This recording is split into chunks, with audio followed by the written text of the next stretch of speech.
참 좋으신 하나님, 주님의 은혜에 감사를 드립니다.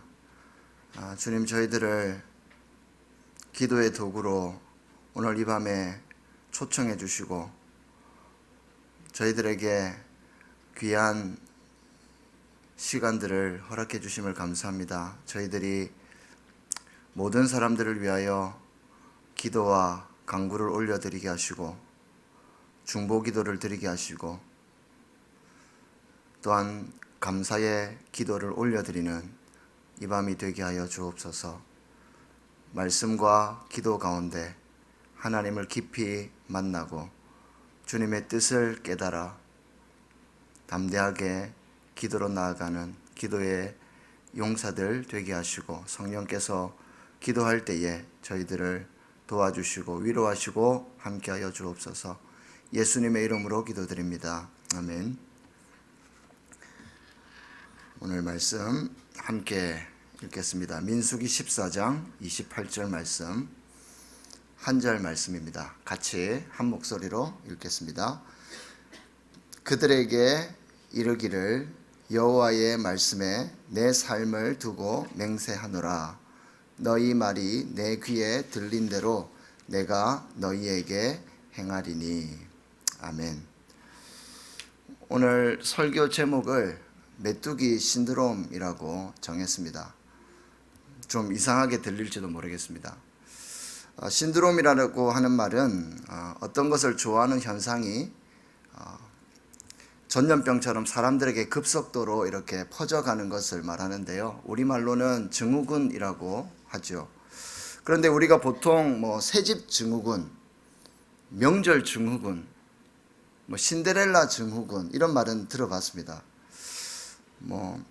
그런데 메뚜기 신드롬, 메뚜기 증후군 하니까 생소할 겁니다. 도대체 메뚜기 신드롬이 뭘까요? 이스라엘의 12명의 그 정찰대원들이 가나안 땅을 점령할 때에 그들이 아낙 자손들을 보았죠. 아낙 자손들이 누굽니까? 그들은 노아 홍수 전에 번성했던 하나님이 없는 가인의 후손들이었습니다. 10명의 정탐꾼들이 그들의 장대한 체격을 보고는 뭐라고 합니까? 스스로를 평가하기를 우리는 저들에 비하면 메뚜기와 같다. 그렇게 좌절하고 원망을 쏟아놓습니다. 이러한 악평이 어떻게 됐죠? 이스라엘 온 지파들에게, 사람들에게 전염병처럼 퍼져갑니다. 이와 같이 상대적인 열등감에서 헤어나오지 못하고 패배의식에 빠져 있는 것을 민수기 13장에 있는 말을 인용해서 메뚜기 증후군이다 이렇게 부릅니다. 그런데 메뚜기 증후군이 있는 사람은 보통 어떤 상황을 접할 때에 어떤 기준을 가지고 반응하는 것이 아니라, 기준에 따라 행동하는 것이 아니라 단순 반응을 하기가 쉽습니다. 예를 들어서 어떤 사람이 복잡한 시내버스를 탔습니다. 그런데 누군가가 자신의 발을 밟았습니다. 이때 누구나 똑같이 불쾌감을 느끼고요, 아픔을 느낍니다. 그런데 반응은 다 사람마다 다르죠. 단순히 이 반응하는 사람, 단순 반응자는요 어떻게 합니까? 상대방을 탁 째려봅니다. 왜 밟았어? 하고 쳐다보고 불쾌감을 느낍니다. 야단을 치거나 아니면 똑같이 그냥 밟아버리죠. 반면에 어떤 기준을 따라서 반응하는 사람들도 있습니다. 이런 사람들을 선택 반응자 이렇게 이야기할 수 있는데 이런 사람들은 단순하게 반응하지 않습니다. 즉각적으로 반응하지 않습니다. 발이 아프고 불쾌하지만 한 번 더 생각합니다. 차에 사람들이 너무 많으니까 그럴 수도 있겠지. 그리고 저 사람도 얼마나 무안해할까, 미안해할까, 그런 생각을 하고 다르게 반응한다는 거죠. 이와 같이 메뚜기 신드롬 증상을 가진 자들은요 어떤 상황 앞에서 단순하게 반응하는 경향이 있습니다. 눈에 보이는 대로, 들리는 대로 자기 중심적으로 말을 해버리는 그런 경향이 많습니다. 이런 사람은 어떤 기준이나 목적이나 비전을 따라 반응하지 않기 때문에 일이 잘 되면 어떻습니까? 금방 교만해져 버리고요. 일이 잘 안 풀리면 악평을 합니다. 원망과 불평을 쏟아놓습니다. 우리가 신앙생활을 할 때에 어떤 상황을 직시해야 할 때가 있습니다. 그리고 누군가로부터 어떤 말을 들을 때가 참 많습니다. 여러분, 이럴 때 혹시 메뚜기 신드롬 증상을 나타내 보이진 않으신지요? 성도 여러분, 우리 주님께서는 저와 여러분들이 우리가 당면한 이 현 상황들을 어떻게 바라보시기를 원하실까요? 그리고 어떻게 듣기를 원하실까요? 그리고 들은 것을 우리가 어떻게 말하기를 원하실까요? 저는 개인적으로 이것이 참 고민입니다. 앞으로 제가 이런 상황들을 제가 개인적으로 많이 경험하기도 했고 또 이런 일들을 만나게 될 건데 참 왜곡되게 보게 되고 듣게 되고 말하게 될 때가 참 많았습니다. 그래서 오늘 말씀을 통해서 세 가지로 이 부분에 대해서 한번 살펴보고자 합니다. 첫 번째로, 그리스도인은 자신의 경험보다 하나님의 약속을 믿고 상황을 직시해야 할 필요가 있습니다. 경험보다는 약속의 말씀을 붙잡으라는 거죠. 오늘 우리가 읽은 민수기 14장 28절, 우리가 한 절을 읽었는데 이 말씀을 우리가 이해하려면 민수기 13장 14장을 우리가 알아야 합니다. 민수기 13장은 주님께서 모세에게 명령하여서 약속하신 땅, 가나안 땅을 탐지할 사람을 세우는 장면이 나옵니다. 그래서 모세는 각 지파에서 정탐의 임무를 수행할 우두머리들을 세우죠. 선발될 12명의 정찰 대원들에게 그리고 구체적인 임무를 맡깁니다. 그들에게 준 첫 번째 임무가 무엇이었습니까? 그냥 잘 보고 오라는 것이었습니다. 다른 것 판단하지 말고 걱정하지 말고 잘 보고 오라. 그것이 첫 번째 임무였습니다. 그 땅에 사람이 많은지 적은지 강한지 약한지 그 땅의 환경이 어떤지 뭐 나무가 있는지 없는지 잘 살펴보라는 거죠. 그러면서 이렇게 말합니다. 담대하게 행동하여라. 13장 20절인데요. 담대하게 행하라, 행동해라 이렇게 말씀합니다. 왜입니까? 그 담대함의 근거가 무엇입니까? 바로 주님께서 약속하신 것을 믿고 나아가라는 겁니다.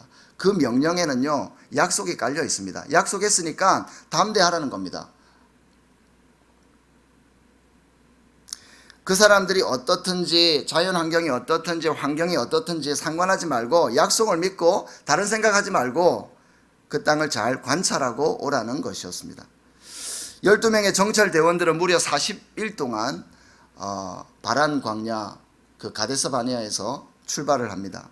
그리고 북쪽으로 이동해서 헤브론을 거쳐서 갈릴리 호수 위쪽 그 하솔을 지나서요. 그리고 최북방 경계인 이 르홉까지 올라갑니다. 오늘날 지도랑 비교해 보니까 레바논 지역이더라고요. 정확한 지역을 우리가 알지는 못하지만 그래도 추측해 보게 됩니다. 굉장히 먼 거리였습니다. 긴 거리였습니다.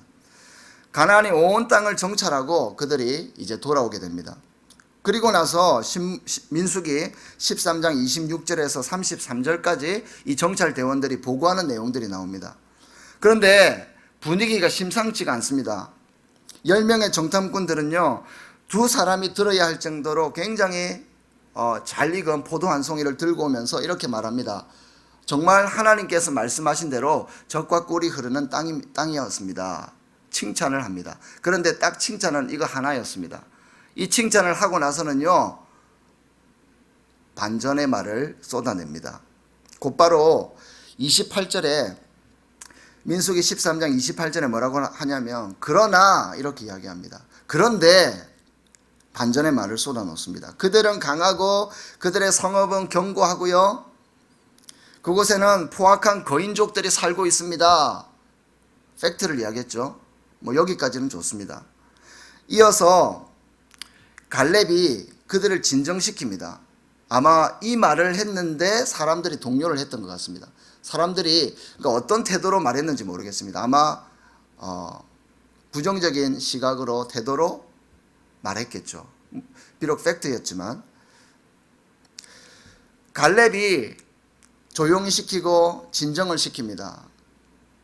갈렙의 말이 끝나기도 무섭게 또다시 10명의 정탐꾼들은 그러나 이렇게 이야기합니다. 그러나 반전의 말을 쏟아놓습니다. 13장 30절 끝에 능히 이기리라 하나, 이 하나가 바로 그러나인데요. 이번에는 아예 대놓고 부정어를 사용합니다.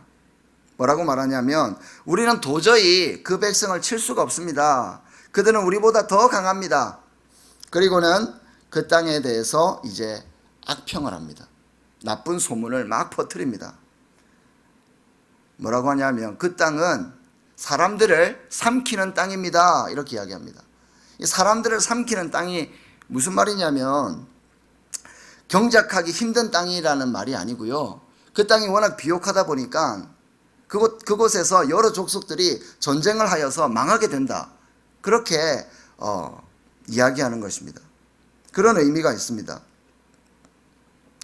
그리고 그곳에는 키가 장대같이 큰 안악자손이 있는데 우리 스스로 보기에도 우리는 메뚜기 같다. 그리고 그들이 보기에도 그럴 것이다. 악평을 합니다.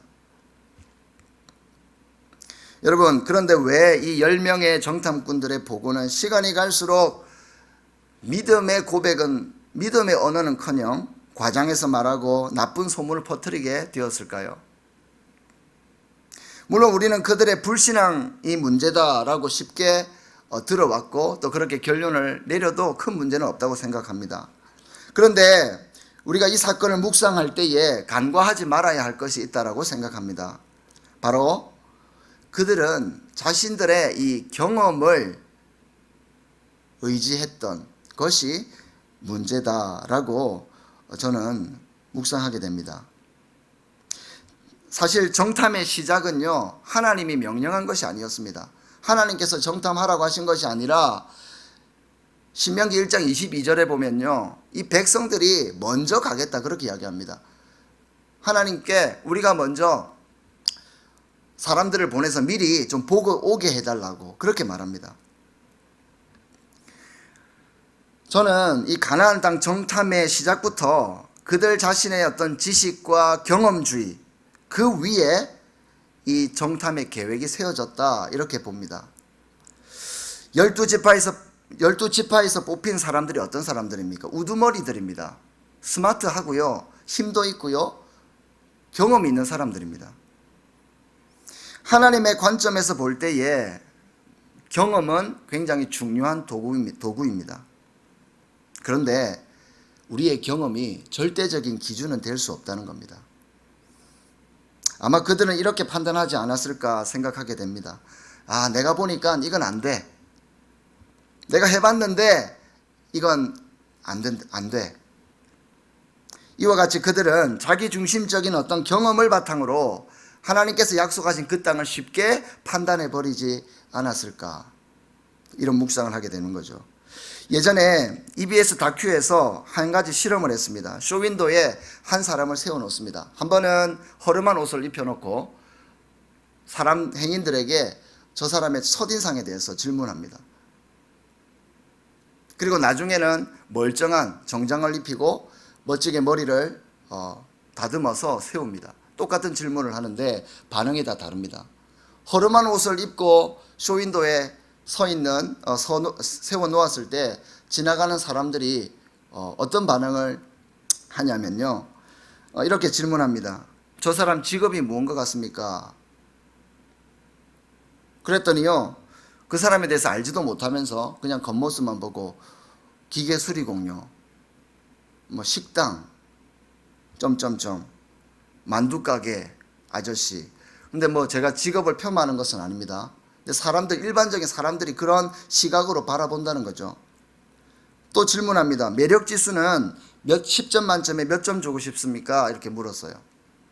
지나가는 한 아가씨가, 한 여성이 2점요 이럽니다. 10점 만점에 2점. 그리고 어떤 아주머니는 지나가면서 보아하니 결혼을 안 했을 것 같은데 저는 빵점이에요. 이러면서 지나갑니다. 또 한 여성에게 묻습니다. 혹시 저 남성이 데이트 신청하면 받아주실 겁니까? 당연히 노죠. 그러면서 저 도망갈 거예요. 이럽니다. 반대로 이번에는 말끔한 정장을 입고 머리를 하고 다시 그 쇼윈도에 섰습니다. 똑같은 질문을 사람들에게 합니다. 직업이 무엇인 것 같습니까? 뭐라고 대답했을 것 같습니까? 변호사요. 바로 나옵니다. 그 다음에 의사요. 심지어 갑부집 아들요. 다른 질문도 안 했는데 아마 저 사람은 1년에 연봉이 1억 2천쯤 될 것 같아요. 막 이럽니다. 매력지수는요? 그랬더니 전부 다 9.5입니다. 지나가는 사람들마다 9점, 9.5, 심지어 10점요. 데이트 신청하면 받아주실 겁니까? 그랬더니 당연하죠. 예스라고 말합니다. 여러분, 이 실험이 보여주는 사실은요, 대부분 사람들은 겉으로 드러나는 것을 먼저 본다는 겁니다. 그리고 자신의 경험과 느낌으로 보이는 것을 쉽게 판단해버리는 경향이 있다는 거죠. 여러분, 제가 이번에 이제 캄보디아 단봉을 인솔하게 되는데, 제가 이 단봉을 가면서 가장 두려운 게 있습니다. 저의 경험입니다. 작년에 한번 갔다 왔거든요. 이게 왜 두려움이냐면요, 작년에 갔다 왔으니까 이렇게 하고 저렇게 하고 어디로 가고 하면 될 거야. 머릿속에 그림이 그려집니다. 그런데 내 경험 때문에 혹여나 날마다 새로우신 그 하나님의 음성을 듣지 못할까 싶어서 그것이 저에게 두려움으로 다가온다는 겁니다. 성도 여러분, 나의 경험과 내가 쌓은 경력 굉장히 중요합니다. 소중한 자산입니다. 그리고 어떤 상황을 판단하는 기준이 될 수 있습니다. 그러나 때로는 나의 경험이 하나님의 약속의 말씀보다 앞설 때에 나의 경험이 하나님과의 관점과 일치하지 않을 수도 있다는 것, 그리고 오히려 하나님의 일을 망칠 수도 있다는 것을 우리가 좀 기억하면 좋겠습니다. 그리스도인들은 먹구름만 바라보는 사람들이 아닙니다. 먹구름 속에 있는 빛나는 태양이 있다는 것을 볼 수 있는 자들이어야 합니다. 단지 눈에 보이는 것만 보고 자신의 경험만 믿고 말하는 사람들이 아닙니다. 성도 여러분, 자신의 경험만을 믿지 말고 주님의 약속을 믿고 여러분 앞에 놓여 있는 상황을 바라볼 수 있는 그런 은혜가 있기를 바랍니다. 두 번째로, 그리스도인들은 어떤 말을 들을 때에 말씀의 여과기로 걸러서 들을 필요가 있습니다. 걸러서 들어야 한다는 겁니다. 14장 1절에서 민수기 14장 1절에서 4절 말씀을 보면요, 10명의 정탐꾼들의 말을 들은 이 백성들의 반응이 나옵니다. 그들의 반응은요, 선택적 반응이 아닙니다. 한번 고민하고 생각하고 묵상하고 반응하는 것이 아니라 13장에 그 정탐꾼들이 고백하자마자 14장 1절에 뭐라고 합니까? 아우성을 치고요, 밤새도록 통곡합니다. 무슨 묵상했다는 말도 없습니다. 하나님의 말씀에 대해서 한번 고민했다는 것도 없고요, 심지어 서로 의논했다 이런 것도 없습니다. 다짜고짜 아우성을 치고 통곡하며 웁니다. 우리가 어떤 상황이나 어떤 사람에 대한 이야기를 들을 때에 우리가 어떻게 듣기를 하나님은 원하실까요? 우리는 상대방의 말을 걸러서 듣고 즉각적인 반응을 피해야 합니다. 영적 훈련과 성장의 저자 리처드 포스터는요, 묵상의 방법 중에 한 가지로 우리가 직면하는 이 시대를 묵상하는 훈련을 하라, 그렇게 책에서 말합니다. 그러니까 현 시대와 어떤 상황들을 그냥 지나치지 말고 이런 시대도 분별할 필요가 있다, 그런 훈련을 할 필요가 있다라고 말하는데, 이 묵상의 방식은 한 손에는 성경, 한 손에는 신문을 갖고 주님의 뜻을 구할 때에 이 주님의 음성을 잘 들을 수 있다라고 말합니다. 그러면서 한 가지 주의사항을 말하는데, 어리석은 정치꾼들의 소리에 귀를 열지 말고 물질주의 그리고 탐욕주의에 잠식된 어떤 세상의 광고와 그런 홍보 매스컴의 소리들을 걸러서 들으라고 당부합니다. 리처드 포스터의 요지는 이겁니다. 우리가 어떤 이야기를 들을 때에 우리는 하나님의 통찰을 구할 필요가 있고요. 들리는 것이 전부가 아닐 수 있다는 것을 기억하라는 것입니다. 여러분, 특히 부정적인 말은요, 더욱더 걸러서 들으시길 바랍니다. 부정적인 말을 하는 사람과 오래 있으면 어떻습니까? 부정적인 사람으로 변해가는 나의 모습을 보게 됩니다. 비록 부정적인 그 말이 사실이라 할지라도 저와 여러분들은 하나님의 말씀에 근거하여서 다시 소망의 말을 말하고 믿음의 말을 내뱉고 축복의 말을 할 수 있는 그런 사람들이 되어야 할 것입니다. 듣는 것이 얼마나 중요한지 알고 있었던 성경의 인물이 있죠. 솔로몬입니다. 하나님께서 1000번째 사건 이후에 솔로몬에게 내가 너에게 무엇을 줄고 너는 구하라 라고 말씀했을 때에 솔로몬이 가장 첫 번째로 구했던 것은요, 군사력도 아니었고 물질도 아니었습니다. 무엇이었습니까? 듣는 마음이었습니다. 잘 듣게 해달라고, 잘 들어서 이 많은 백성들을 잘 판단하고 분별할 수 있도록 지혜를 달라고 그렇게 기도를 했습니다. 이렇게 잘 듣는 것이 우리의 삶에서 얼마나 중요하고 필요한지 모릅니다. 지난 토요일 저희 어머니 생신이었는데 가족들이 모였습니다. 가족 모임을 위해서 제가 모임을 준비하고 또 숙소를 잡고 식당을 예약하고 즐겁게 준비를 했습니다. 그런데 그 가족 모임 하루 전에 소식을 듣는데 어머니의 변에 이 피가 나왔다. 그래서 병원에 가서 검사를 해야겠다. 이런 이야기를 들었습니다. 그런데 거기서 끝난 것이 아니라 저희 누님 중에 한 분은 또 목에 임파선에 혹이 여러 개 있는데 2개가 좀 안 좋다. 그래서 검사를 빨리 받아야 된다. 이런 소식을 들었습니다.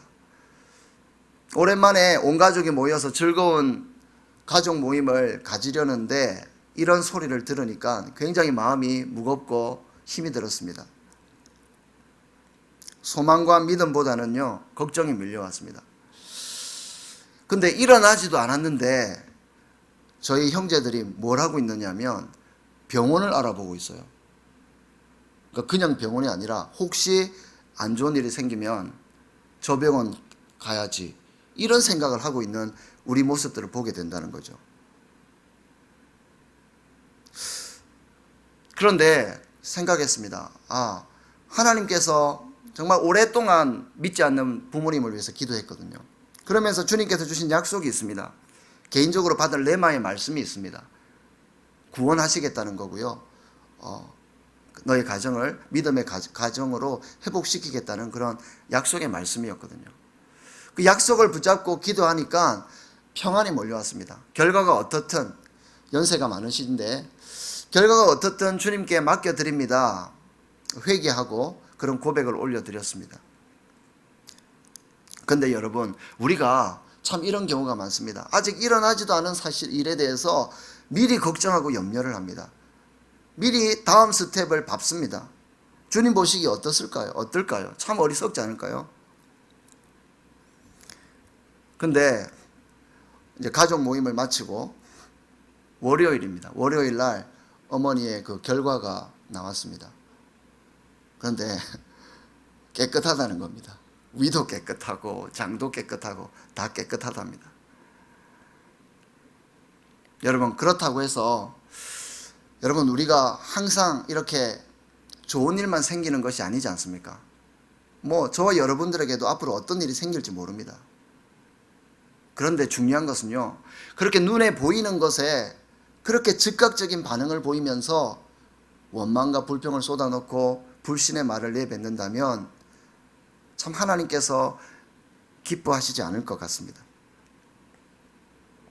그리스도인들은 들리는 대로 듣고 단순 반응하는 자들이 아닙니다.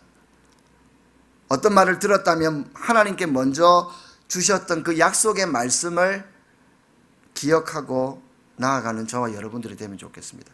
그리고 그 말씀의 여과기로 걸러서 그 말들을 들을 수 있는 그런 귀가 있는 여러분들이 되면 좋겠습니다. 하나님의 말씀이 듣는 기준이 된다면 어떤 말을 들어도 우리는 요동치 않게 될 것입니다. 세 번째로 그리스도인은요, 신중하게 말해야 합니다. 신중하게 말해야 합니다. 10명의 정탐꾼들과 백성들은 시간이 갈수록 어떻습니까? 악평을 쏟아놓습니다. 나쁜 소문을 퍼뜨립니다. 그런데 그 말에 다른 사람들이 또 안 좋은 영향을 받습니다. 메뚜기 신드롬 증상이 나타난 거죠. 이제 그들은 일어나지 않은 일에 아우성을 치고 통곡을 합니다. 왜 우리를 가나안 땅에서 칼에 맞아 죽게 하고 왜 우리 아내와 자녀들을 잡혀가게 하는가? 차라리 다시 이집트로 돌아가자. 그렇게 말하면서 하나님의 인도하심과 완전히 반대되는 말을 쏟아냅니다. 급기야 해서는 안 되는 말을 합니다. 오늘 우리가 읽은 말씀입니다. 오늘 우리가 읽은 말씀과 연관이 되는 건데요.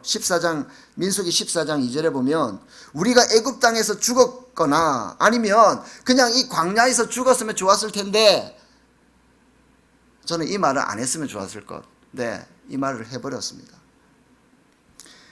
여러분, 그런데 반면에 불평과 원망을 쏟아내는 그 수많은 무리들 중에서 끝까지 약속을 붙잡고 믿음의 말을 하는 사람들이 있었습니다. 갈렙과 여호수아였죠. 갈렙과 여호수아의 고백을 기억합시다. 그들의 고백은 시간이 지날수록 더욱 약속을 의지하며 말하는 것을 볼 수가 있습니다. 사람들은 점점 악평을 할 때에 그들은 점점 더 약속을 의지하는 모습을 볼 때에 참 그래도 소망이 있고 도전이 됩니다. 민수기 13장 30절에 백성들을 격려합니다. 올라갑시다. 올라가서 그 땅을 점령합시다. 우리는 반드시 그 땅을 점령할 수 있습니다. 민수기 14장 8절에서는요. 주님께서 우리를 사랑하신다면 그 땅으로 우리를 인도하실 것입니다. 14장 9절에 주님께서 우리와 함께 하시니 그들을 두려워하지 마십시오. 제가 세 번역으로 읽었습니다.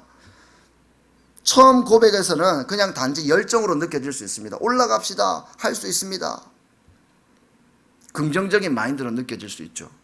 그런데 시간이 갈수록 어떻습니까? 그들의 고백은요, 하나님이 우리를 사랑하신다는 것, 하나님이 우리와 함께 하신다는 것을 믿고 말하고 있습니다. 점점 더 약속을 굳게 붙잡고 말하는 모습을 볼 수 있다는 거죠.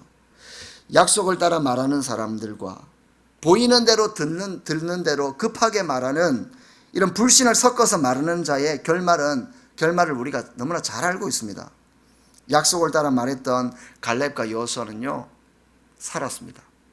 광야에서 살아서 약속의 땅으로 들어갔습니다. 땅을 유업으로 받았습니다. 그런데 반면에 불평을 쏟았던 사람들은 광야에서 다 죽었습니다. 시체가 되어 나 뒹굴었다. 그런 표현들을 씁니다. 우리는 두렵고 떨리는 마음으로 우리가 오늘 읽은 이 본문의 말씀을 기억하면 좋겠습니다. 14장 28절 한번 다시 띄워주시겠습니까? 우리 같이 한번 읽겠습니다. 그들에게 이르기를 여호와의 말씀에 내 삶을 두고 맹세하노라. 너희 말이 내 귀에 들린 대로 내가 너희에게 행하리니. 하나님은 백성들의 원망과 불평과 불신앙의 말을 다 듣고 계셨다는 것을 우리는 알 수가 있습니다. 듣고 끝난 것이 아닙니다. 주님께서 백성들이 말한 그대로 행하신다. 행하시는 분이십니다. 하나님은 백성들이 차라리 이 광야에서 죽었다면 좋았을 텐데 라고 했던 그 말을 들었다는 겁니다. 그리고 행하신 것입니다. 아이고, 이놈은 아버지를 닮아서 왜 이렇게 수학을 못할까? 내가 수학을 못했는데 똑같이 못하는구나. 못해. 나는 부족해. 그 애는 안 돼. 우리 목장은 힘들어. 우리 교회는 이게 없고 저게 없어. 없어. 여러분, 주님께서 말씀하십니다. 내 삶을 두고 맹세하노라. 너희 말이 내 귀에 들린 대로 내가 너희에게 행할 것이다 말씀합니다. 성도 여러분, 부디 신중하게 말씀하시기를 바랍니다. 여러분들의 믿음의 고백도 하나님께서 듣고 응답하시지만 여러분들이 내뱉는, 저와 여러분들이 내뱉는 그런 악평도 듣고 행하시는 분이 우리 하나님이십니다. 설교를 마무리하겠습니다. 하나님은 우리에게 황당한 것을 때로는 요구하실 때가 있습니다. 그런데 더 황당한 것은요, 갈렙과 여호수아와 같이 그 황당한 것을 행하는 사람들이 있습니다. 믿음으로 행하는 사람이 있습니다. 그런데 더 황당한 건 뭡니까? 그 황당한 것을 하면 마치 비주류가 될 것 같고 망할 것 같고 안 될 것 같은데 약속을 붙잡고 갈 때에 된다는 겁니다. 왜 그렇습니까? 하나님께서 우리에게 요구하시고 명령하시는 것은요, 그 밑에 뭐가 깔려 있습니까? 약속의 말씀이 깔려 있습니다. 그냥 하라는 게 아닙니다. 내가 약속하니까, 내가 너와 함께 하니까, 내가 너희를 사랑하니까 하라는 겁니다. 담대하라는 겁니다. 하나님의 약속이 포함되어 있기 때문입니다. 사랑하는 성도 여러분, 자신의 경험보다 하나님의 약속을 믿고 상황을 직시할 수 있기를 바랍니다. 무슨 말이든지 말씀의 여과기로 좀 걸러서 듣는 축복이 우리에게 있기를 바랍니다. 그리고 신중하게 말씀하시는 그런 지혜가 있기를 바랍니다. 이렇게 약속의 말씀을 통해 볼 수 있고 들을 수 있고 말할 수 있는 성도는요, 하나님의 약속의 복을 누리게 될 것을 저는 확신합니다. 오늘 기도회에 참석하신 분들에게 이러한 은혜가 있으시기를 주님의 이름으로 축원합니다. 우리 말씀을 기억하며 함께 이 찬양을 고백하면 좋겠습니다. 나의 입술의 모든 말과